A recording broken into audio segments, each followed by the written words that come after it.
보시겠습니다. 마태복음 5장 5절 6절을 보시겠습니다. 온유한 자는 복이 있나니 저희가 땅을 기업으로 받을 것이며 의에 줄이고 목마른 자는 복이 있나니 저희가 배부를 것이며. 아멘. 할렐루야. 오늘 거룩한 안식일 또 기억하시고 주님의 성전에 나오신 우리 모든 성도님들 하나님께서 은혜 주시고 오늘 하루 안식의 평안을 허락해 주시길 바랍니다. 지금 우리가 보통 팔복이라 하기도 하고 산상에서 예수님께서 이 땅에 오셔서 공생의 기간에 그 갈릴리 호수를 바라본 그곳에 언덕 산에서 귀한 말씀을 가르쳐 주셔서 산상수훈이다, 또 보배로운 말씀이다, 그래서 산상보훈이다 이렇게 하시는 말씀을 우리가 같이 함께 은혜를 나누고 공부하고 있습니다.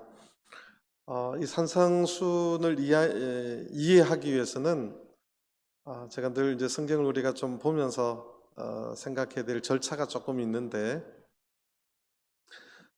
그 시대에, 그러니까 지금 우리들 2000년 뒤에 훨씬 뒤에 살아가고 있는 우리들에게 해주시는 말씀으로 이해하기 전에 먼저 2000년 전에 그 시대에 예수님이 살아계실 때 그때 많이 따라다녔던 그분들 앞에서 왜 예수님이 이 말씀을 하셨는지를 먼저 이해하고 그 다음에 그 뜻을 통해서 지금 우리들에게 주시는 의미를 알아가는 절차가 꼭 필요합니다.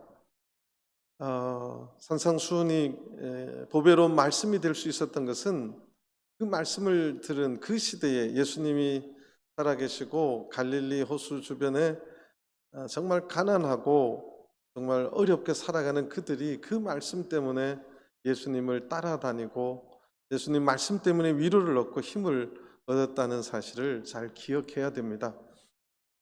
당시에 갈릴리 지역의 사람들은 이스라엘에서도 가장 가난하고 힘이 없고 그런 사회적으로 착취당하고 억압당하는 사람들이 살아가는 곳이었습니다. 예수님께서는 하필 그곳에서 복음을 전파하기 시작했습니다. 그 첫 출발의 말씀이 뭐냐면 심령이 가난한 자는 복이 있나니 천국이 저희 것이며 이렇게 말하기 시작합니다. 사회에서 가장 천대받고 가난하고 병든 자들, 특히 4장에 보면 그런 자들이 예수님을 쫓아다녔다고 기록이 되어 있어요. 그런 자들 앞에서 정말 마음이 정말 가난한 자들 앞에서 당시에 소위 말해서 예루살렘에서 공부 꽤 하고 유명한 랍비들이 오면 굉장히 어려운 말들, 막 저기 딴 나라 말 같은 이상한 말들을 하는데 예수님께서는 그들의 마음에 그들의 귀에 들어가는 말씀을 해주셨다는 거예요. 그 첫 번째가 심령이 가난한 자는 복이 있다고, 천국이 저희 것임이라고 그렇게 선언하셨습니다. 그러니까 예수님께서 비로소 전파하여 가라사대 회개하라 천국이 가까웠다 그 말씀 말고, 그러니까 공생애의 첫 말씀이 심령이 가난한 자들이 복이 있다고 천국이 저희 것임이라고 선언하기 시작하셨습니다. 그런데 오늘 이 말씀이 하늘나라에 가면 그런 사람들이 모여 있겠거니 맞는 말씀이에요. 그런데 더 중요한 것은 예수님께서 이 땅에 오셔서 내 말씀을 믿고 이제 하늘나라 갈 사람이라면 이런 마음을 품고 살아야 된다. 예수님께서는 나도 이런 마음으로 이 땅에 오셨다. 그거를 이야기해 주시는 것이고, 하늘나라의 백성의 가장 적합한 성품이 무엇이냐? 바로 이 8가지 성품이다. 그런 마음을 품고 이 세상에 살아야 된다. 그것을 선언해 주신 말씀입니다. 우리 교회는 마음이 부유한 사람보다 마음이 가난한 백성, 가난한 사람들을 하나님 더 기뻐하신다는 사실이에요. 교회 올 적에 나의 가진 어떤 재물이나 나의 어떤 지식이나 내가 세상에서의 어떤 지위, 높은 지위 때문에 마음이 막 높아지고 어깨에 힘이 들어가고 그것 때문에 이 성전 하나님의 구원의 역사가 있었던 것이 아니라는 사실이에요. 오히려 마음이 가난한 자들, 그들이 내가 찾는 사람임을, 그들이 복된 사람임을 선언하는 말씀이에요. 세상하고 완전히 다른 생각이죠. 사실 저한테 찾아와서 여러분들이 그런 말을 했어요. 왜 우리 교회는 좀 부자가 없는지, 좀 세상에서 제일 잘 나가는 적어도 전주시장님 정도는 우리 교회 와서 예배 드리면 얼마나 좋겠습니까? 이런 이야기 하시는 분들이 있어요. 근데 저는 당연히 좋죠. 왜냐하면 대만에 가니까 그 시장님도 우리 교인님 분이 있더라고요. 그런데 시장이기 때문에 좋은 게 아니라 시장이라도 마음이 어떤 사람이어야 돼요? 가난한 사람이어야 돼요. 그것이 굉장히 중요합니다. 자꾸 우리는 외면을 보려고 그래요. 예수님은 심령을 봤어요. 그 사람 심령이 얼마나 가난하냐? 그것을 봤다는 사실이에요. 두 번째가 애통하는 사람이에요. 당시에 대부분 사람들이 애통해 하는 자들이었어요. 억울하고 핍박받고 애통해 하는 사람인데 그 애통은 자기의 죄악을 보고 자기의 부족함을 보고 애통하는 자들을 말하는 이중적인 의미가 들어 있었단 말이에요. 지금 예수님이 해주신 말씀은 다 이중적인 성격이 있어요.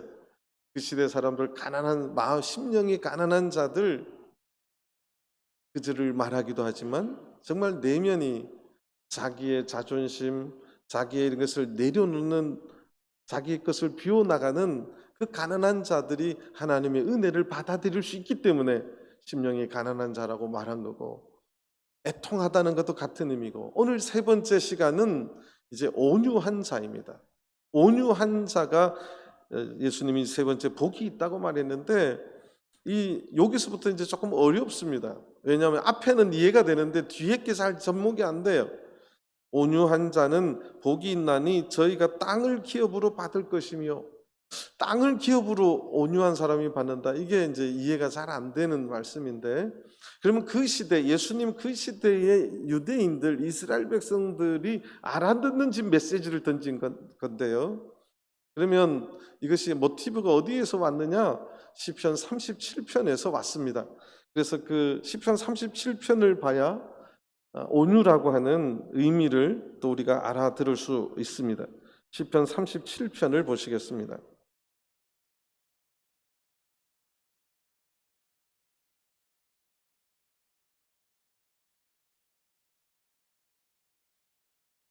먼저 시편 37편 11절을 보시겠습니다.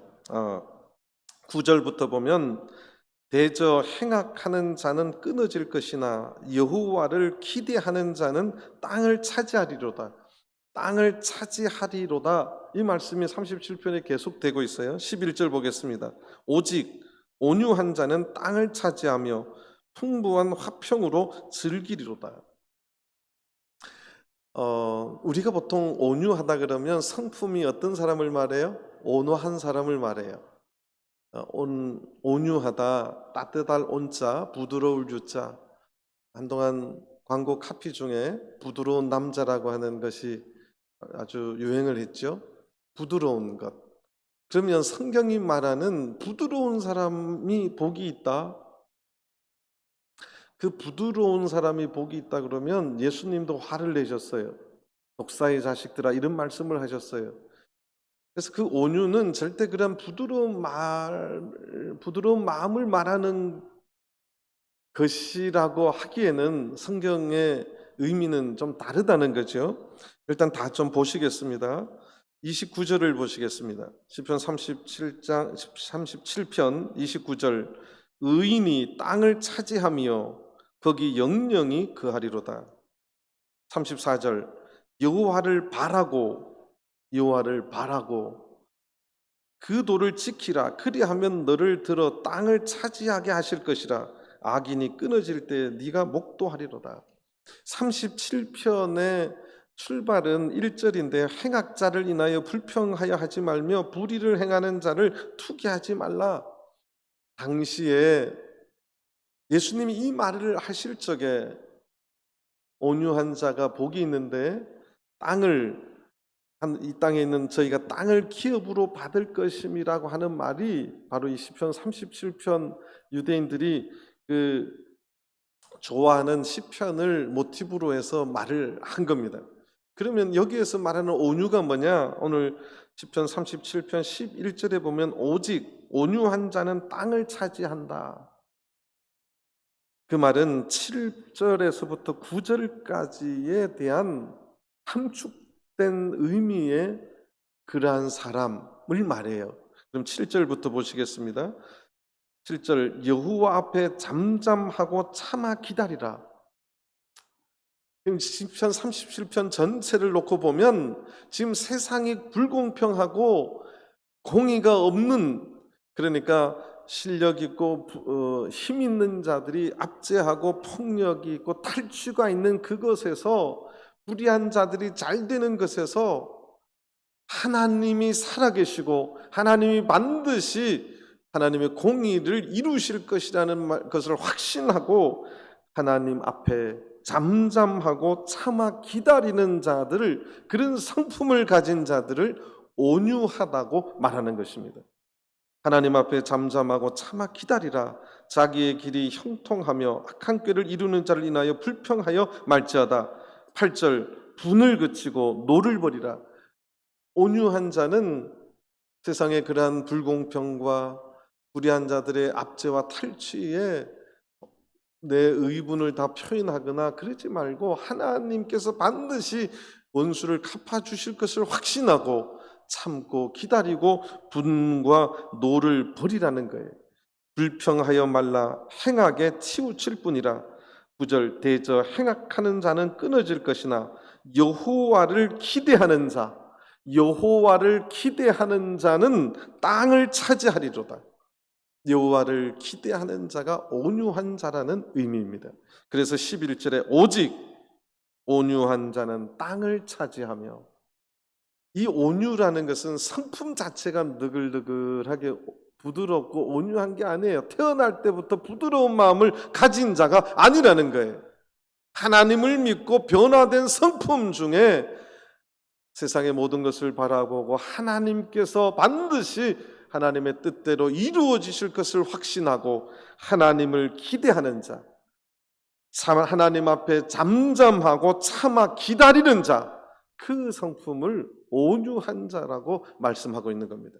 그러니까 그 시대 갈릴리 주변에 살아가는 많은 사람들, 불의한 자들의 그런 폭력과 그 다음에 불공평한 탈취에 늘 원통해하고 분노하고 있는 그들을 향해서 너희들이 하나님이 살아계심을 참고 견디는 자, 하나님의 주권이 살아있음을 믿는 자들, 그런 자들이 복이 있다고, 그리고 땅을 기업으로 받을 것이라고 말을 하고 있습니다. 이 땅을 기업으로 받는다는 것은 유대인들이 탈취당한다는 의미를 알아야 돼요. 가나안 땅에 이스라엘들이 들어갔을 때 하나님께서 여호수아를 통해서 뭘 다 나눠줬어요? 12지파에게 땅을 나눠줬어요. 그런데 이제 가난한 자들이 그 땅을 다 뺏긴 거예요.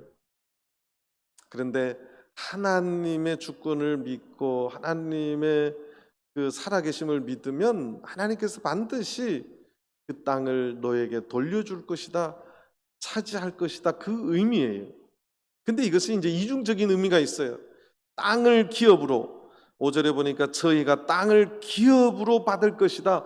땅을 기업으로 받는다고 하면 의미가 또 확 또 달라져요. 그러면 그것이 오늘날 우리들에게 주는 말씀은 뭐예요? 기업으로 받는다는 의미가 뭐예요? 이 땅은 천국으로 바뀌는 의미예요.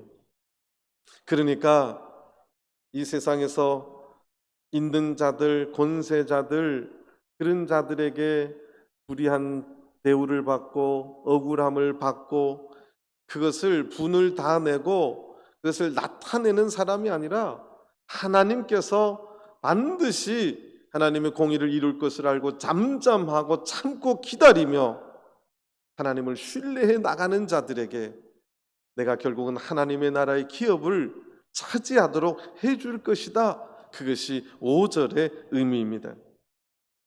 예수님 시대에는 그렇게 착취당하고 고난당하는 자들이, 사회적인 약자들이 굉장히 많았습니다. 그래서 예수님께서는 그러한 자들에게 이 온유한 자가 복이 있다고 말씀하고 있는 것입니다. 그런데 우리가 예수 믿고도 온유해지지 않는 분들이 있어요. 의외로 그냥 한마디로 말하면 교만한 자들이지요. 자기의 소유를 가지고 그 힘을 나타내는 자들을 말하지요. 그런데 그것이 딱 그렇게 한 사람만 한정할 수가 없어요. 성경 전체를 놓고 보면 열등 의식이 있는 분들도 온유해지지 않아요. 쉽게 폭발해요. 우월감을 가진 분도 마찬가지예요. 항상 자기의 우월함을 나타내요. 그러니까 사실 제가 지난 안식일에도 말씀드렸듯이 첫 번째 그 말씀이 가장 중요해요. 심령이 뭐라고요? 가난한 자. 그러니까 제가 하는 말씀이 애통한 것도 심령이 가난한 자하고 연결되어 있고, 온유한 자도 심령이 가난한 자하고 연결이 되는 말씀이에요. 그 다음에 잘 온유해지지 않는 분들이 이게 완벽주의자들이에요. 완벽주의자들. 그 다음에 1등 하지 않으면 못 사는 분들이 있죠. 1등 하지 않으면 못 사는 분들이 있어요. 그 다음에 항상 남을 이겨야 되는 사람이 있어요. 또 결론은 항상 자기가 내야 하는 사람들이 있어요. 똑같은 주장을 해도 남이 아니면 아니 그거 말고 아니부터 말하고, 똑같은 말을 자기가 하면 다른 사람들이 인정해 주기를 원하는, 결론은 자기가 내야 되시는 분이 있어요. 이런 분들이 참 온유해지지가 않지요. 그런데 성경 속에 온유한 자들이 어떤 자들이냐? 하나님의 어떠한 말씀 앞에도 잠잠하고 그것을 기다리며 하나님의 절대적인 주권대로 하나님의 뜻대로 이루어질 것을 신뢰하고 확신할 적에 나타나는 것이 순종입니다. 그래서 정말 성경의 온유한 자들에 대한 모습을 보면 첫 번째 아브라함을부터 볼 수가 있어요. 아브라함이 갈대아 우르에서, 갈대아 우르는 아주 풍요로운 땅이고 잘 사는 땅이에요. 그 아브라함 집안이 원래 우상을 파는 집안이었다. 당시에 갈대아 우르는 우상 그 숭배가 창궐했는데, 사실 돈 제일 잘 버는 사람들이 우상을 만드는 사람들입니다. 그렇게 보면 부유한 집안의 아들이라고 볼 수 있어요. 그런데 하나님께서 내 본토 친척 아비 집을 떠나라고 말합니다. 이건 청천벽력 같은 이야기예요. 조선 시대에 내가 그 좋은 도시에 부자로 사는데 누가 갑자기 여기를 떠나라 그러면 집안에서도 난리가 나지요. 왜 너네 본거지를 떠나냐부터 해서 별 말을 많이 들었을 거예요. 그런데 아브라함은 하나님께서 반드시 하나님의 뜻이 있음을 신뢰하고 그 말씀을 순종하고 떠났다는 거지요. 이런 성품이 온유한 성품입니다. 창세기 13장 9절에 보면 아브라함이 조카 롯하고 싸울 적에 네가 좌하면 나는 뭐하고? 우하고, 네가 우하면 나는 뭐하고? 좌하고. 이게 온유한 마음이에요. 내가 그래도 먼저 좋은 땅을 차지해야지 뭔 소리래? 그게 아니라 하나님, 땅이, 땅 자체가 복 있는 것이 아니라 하나님하고 함께 하는 것이 복됨을 알고, 너는 그러면 이쪽을 하면 나 이쪽을 하겠다. 근데 롯이 그 다음에 성경을 보면 보니, 예? 소돔과 고모라가 에덴 동산 같았다고 말하고 있어요. 살기 좋은 것처럼. 조카 롯은 하나님을 보지 않고 뭘 본 거예요? 땅을 본 거지요. 시간이 없어서 자세히 말씀드리기 좀 그러네요. 하나님께서 이삭을 바치라고 했을 때, 이거는 웃기는 이야기죠. 하나님한테 대들어야 될 이야기예요. 너 자식을 하나님한테 바쳐라. 이게 말이 돼요? 안 되죠? 보통 지금 요새 신학생들이 지원을 안 해서 이제 좀 괜찮은 청년들한테 요새 교회마다 목사님들이 신학 지원하라고 권면을 합니다. 대부분 분들은 겸손하게 아이고 목사님 우리 자녀들은 부족해서 안 돼요 이런 말씀을 하신 분도 있지만 어떤 분은 말을 안 해요. 또 이야기하면 정색을 하고 달라듭니다. 목사님 우리 애를 어떻게 보고 목자를 하라고 그러냐고. 예? 뭐 생활 책임지실 거예요? 막 이런 분도 있어요. 뜻밖의 그런 분들도 있습니다. 목숨을 내놓으라는 것도 아니고 하나님 앞에 복된 사명의 길을 가라고 하는데도 쉽지 않은 거지요. 그런데 아브라함은 그 하나님의 말씀을 믿고 하나님께서 뭔가를 이루어 주실 것을 확신하고 잠잠하고 참아 기다리는 그러한 성품, 그것이 온유라는 거예요. 모세도 그랬습니다. 요셉도 그랬고, 요셉은 형들이 시기에서 애굽 노예로 팔았어요. 노예로 팔린 사람의 입장으로 보면 그 팔은 자들이 원수입니까? 좋은 사람들입니까? 원수 갚아야죠. 그런데 세월이 흘러 원수는 꼭 어디에서 다시 만나요? 외나무 다리에서 만나지요. 요셉이 애굽의 총리가 되고 형들이 나타났어요. 이때가 찬스 아닙니까? 뭘 갚을 수 있는 찬스예요? 왼수를 갚을 찬스가 왔어요. 그런데 요셉이 참 위대한 말을 합니다. 형들을 무서워하고 놀라지 말라고. 내가 이곳에 온 것은 누가 보냈다고 말해요? 하나님께서 보냈다고. 형들이 나를 미워서 시기해서 팔았다고 말하지 아니하고 하나님께서 하나님의 뜻 때문에 나를 이곳에 보냈다고 그것을 받아들입니다. 이게 온유한 성품이에요. 처음 태어날 때부터 온유한 것이 아니라 하나님을 절대적으로 신뢰하고 자기를 내려놓을 적에 온유한 심령이 될 수 있는 거예요. 성경에 보면 다윗도 그랬습니다. 예레미야도 그랬어요. 스데반 집사님도 그랬어요. 스데반 집사님이 순교할 적에 하나님 앞에 기도한 모습을 보면 쉽게 말하면 순교를 당하면서도 미소 지으면서 순교 당할 수 있는 모습, 이게 온유예요. 아, 내가 이 자리에서 순교 당하는 것도 하나님의 뜻이 있겠구나. 이게 온유한 사람이에요. 절대적인 온유예요. 성품이 부드러워서 온유한 것이 아니라 누구를 절대적으로 신뢰하기 때문에, 하나님을 절대적으로 신뢰하기 때문에 내가 온유한 사람이 될 수 있어요. 그런 자들에게 땅을 기업으로 하나님께서 주실 것이라고 이야기합니다.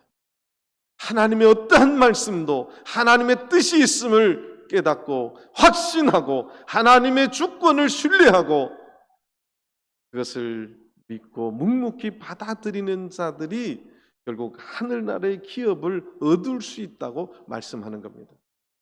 그러니까 당시에 살아가는 자들에게 시편 37편을 모티브로 해서 너네들이 불의한 자들의 그걸 보고 화내거나 그러지 말고 하나님이 살아계심을 믿고 잠잠하고 기다리고 기대하고 있으라. 그런 자들이 땅을 차지할 것이다. 그 말씀 속에 오늘날 우리들에게 던져주는 말씀은 지금 세상에 살아가면서 자기의 것을 가지고 자기의 어떤 생각과 또는 이런 것으로 살아가는 것이 아니라 여러 가지 하나님의 말씀이 나하고 안 맞더라도 이것은 분명히 하나님의 뜻이 분명히 있고 하나님의 주권이 살아계심을 깨닫고 확신하고 그 말씀을 순종하며 묵묵히 하나님 말씀대로 살아가는 자, 그런 자들이 오늘로 말하면 뭐라고요? 온유한 자라는 것입니다. 저는 우리 전주교회 모든 성도님들이 이런 온유한 성도들이 다 되시기를 간절히 바랍니다. 세 번째는 6절입니다. 의에 줄이고 목마른 자는 복이 있나니 저희가 배부를 것이며. 의에 줄이고 목마른 자를 오늘날 또는 성경에 말하는 그 성경에 말하는 ጼ데크라고 하는 것을 처음부터 해석을 해가면 그 사람들이 이해가 안 되는 말이고, 또 배부를 것임이라고 하는 말이 이해가 안 되는 말이에요. 그러면 예수님께서 이 시대에 의에 줄이고 목마른 자는 복이 있나니 저희가 배부를 것이며, 이 의미가 먼저 그 시대의 그 사람들에게 어떻게 다가갔는지를 먼저 알아야 되지요. 예수님이 이제 공의부터, 하나님의 공의부터 알아야 돼요. 하나님의 공의부터 우리가 좀 알아야 되는데, 하나님의 공의는 뭐냐 하면, 지금 쉽게 세상 사람들이 생각하는 거하고 출발은 비슷해요. 착한 사람은 어떤 사람? 의인. 나쁘게 사는 사람들은 뭐라고요? 죄인. 그러면 신이, 하나님이 있다면 착하게 사는 사람들은 어떻게 해줘야 돼요? 성경적인 단어로 말하면 천국으로 또 축복해줘야 되고, 나쁘게 살고 악하게 사는 사람들은 어떻게 해야 돼요? 정죄하고 벌을 내려야 돼요. 이게 이제 이 자체가 하나님의 공의예요. 의예요. 그런데 이제 로마서라든지 성경 전체에 보면 이 의에 대해서 설명을 바울 사도가 참 잘 했는데요. 세상의 의와 하나님의 의가 같나요? 틀리나요? 달라요. 세상의 의는 착하게 사는 사람, 아주 참 막연해요. 얼마나 착하게 살아야지 의인이죠? 그래서 구약이 사실은 그 율법이라고 하는 생각이 그런 생각이었어요. 착하게. 그런데 알고 보면 속은 다 썩어 있어요. 그래서 하나님께서는 예수 그리스도를 통해서 그 의인이 되는 길을 새롭게 열어주셨어요. 그래서 의롭다고 칭해주는 방법이 생겼어요. 우리가 잘 아는 물과 성령으로 거듭날 적에 그 사람을 뭐하다고 해주신 거예요? 의롭다고 해주신 거예요. 그러니까 세상의 방법하고 하나님의 방법이 다르지요. 그런데 예수님 시대에 갈릴리에 법 없이도 살아가고 가난하게 살아가는 사람들, 그들이 고대하는 것은 하나님께서 이런 의로운 자들을 좀 돌봐주시고 축복해 주시고 해야 되지 않겠느냐, 여기에 대한 갈망들이 있었어요. 이게 의에 줄이고 목마른 자들이에요. 그런데 저희가 배부를 것이며, 하나님께서 좀 하늘에서 떡도 내려주시고 좀 해야 되는데 배부르게는 안 해주잖아요. 우리가 이제 이 공의가 히브리어로 ጼ데크인데요, 거기에서 파생된 말이 하나 있어요. 똑같은 말이에요. 하나님의 의가 이 쯔다카라고 하는, ጼ데크 쯔다카 똑같아요. 모음만 어디 점만 찍으면 발음이 달라져요. 히브리 말이 그런데요, 이 쯔다카는 무슨 뜻이냐? 구제라는 뜻이에요. 구제. 오늘날로 말하면 구제예요. 하나님의 의는 이 세상에 하나님의 그 은혜에서 소외된 자들을, 그러니까 하나님께서 하실 일을 내가 의무를 가지고 하는 것, 내가 대신 하는 것, 하나님의 의무를 다하는 것, 그게 이제 찌딱한데 그게 구제예요. 쉽게 말해서 의에 줄이고 목마른 자들이라고 하는 것은 당시에 절대 빈곤이에요. 삼시세끼를 먹지 못하는 자들이 태반인 그 시대에 예루살렘에 부유하고 귀족이고 잘 사는 사람들이 좀 와가지고 구제를 좀 해주면 얼마나 좋겠어요. 그들은 자기 힘으로 자기 입에 음식을 넣을 만한 경제력도 힘도 아무것도 없는 자들이었어요. 그래서 세상에 구제를 베풀어서 우리에게 배고픔을 좀 면해주고 우리의 목마름을 좀 해결해 줄 사람들을 간절히 찾는 자들이 그 시대에 대부분 갈릴리 사람들이었어요. 의에 줄이고, 그러니까 누가 하나님의 그 공의의 의를 베풀어 주는, 그 하나님의 사랑을 가지고 구제를 베풀어 주는 자들이 갈급했던 자들의 의미가 첫 번째 있다는 거예요. 그 시대의 역사적인 배경 속에서 이 말씀을 해석하면 그래서 성경적인 구제는 의인들이 하는 거예요. 의인들이 구제하는 거예요. 성전에 가면 마트몬이라고 하는 방이 있어요. 마트몬. 방 이름이 마트몬이에요. 그 방 이름의 의미는 비밀의 방이에요. 비밀의 방. 그래서 당시 유대인들이 성전에 오면 잘 살든 못 살든 내가 가지고 있는 거의 얼마를 구제하겠다고 해서 물건을 가지고 와요. 그러면 이거를 제사장한테 주는 게 아니라 마트몬이라고 하는 방에 들어가서, 방에 가면 이렇게 칸이 이렇게 있어요. 거기에다가 놔둬요. 왜 그냥 놔두고 나가요. 근데 정말 가난해서 누가 나를 구제해 주지 않으면 배고프고 먹을 게 없는 사람이 있어요. 그러면 그 마트몬이라는 방에 들어가서 자기의 필요한 만큼을 가져가요. 그게 그 마트몬 방의 의미예요. 유대인들은 구제하는 사람이 이 내가 구제하는 걸 누가 가져가는지를 몰라야 돼요. 유대인들은 성경적인 개념에 그러니까 이런 거 있죠. 벼를 자를 때 이삭을 다 걷어가래요, 놔두래요. 그러면 누가 이삭 걷어가는 거 보래요, 안 보래요? 보지 말래요. 그거는 누가 가져가는지 몰라야 돼요. 마찬가지로 이제 구제를 나는 정말 규제 없으면 못 사는 분은 그냥 맡으면 방에 들어가서 가는 그냥 그게 오케이요. 되는 거예요. 누가 내 구제품을 줬는지도 알아야 돼요, 몰라야 돼요? 몰라야 돼요. 이게 성경적인 성전에서 일어났던 구제의 방법이에요.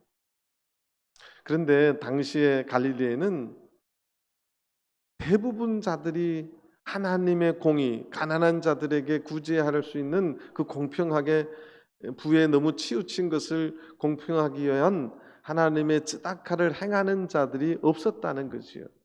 그래서 그 의에 줄이고 목마른 자들, 절대적으로 먹을 것과 마실 것이 없는 그들에게 당시의 사람들의 시각은 가난한 병이들, 못 사는 자들, 원래 저런 인간들, 그런 시각인데 예수님의 입에서 나오는 말씀은 그렇게 의에 줄이고 목마른 자들이 복이 있는데 그들이 저희가 배부를 것임이라고 그 문제를 해결해 주실 것이라고 그렇게 선언하는 말씀이에요. 굉장히 의미 있는 말씀이죠. 자, 그러면 오늘날 우리들에게 던져주시는 말씀은 이것이 무슨 말씀이냐? 이 땅에 의롭게 살아가는 자들, 하나님의 말씀대로 살아가는 자들이 대부분 가난하고 목마를 수 있어요.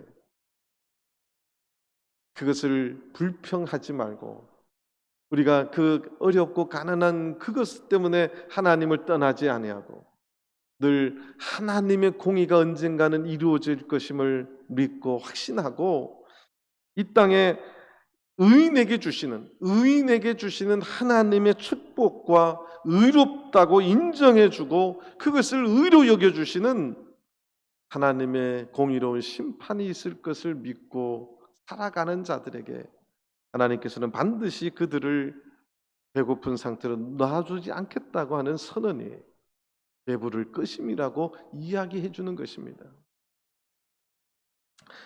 의에 줄이고 목마른 자의 그것은 하나님의 의를 갈망하는 자들이에요. 하나님의 의를 갈망하는 자.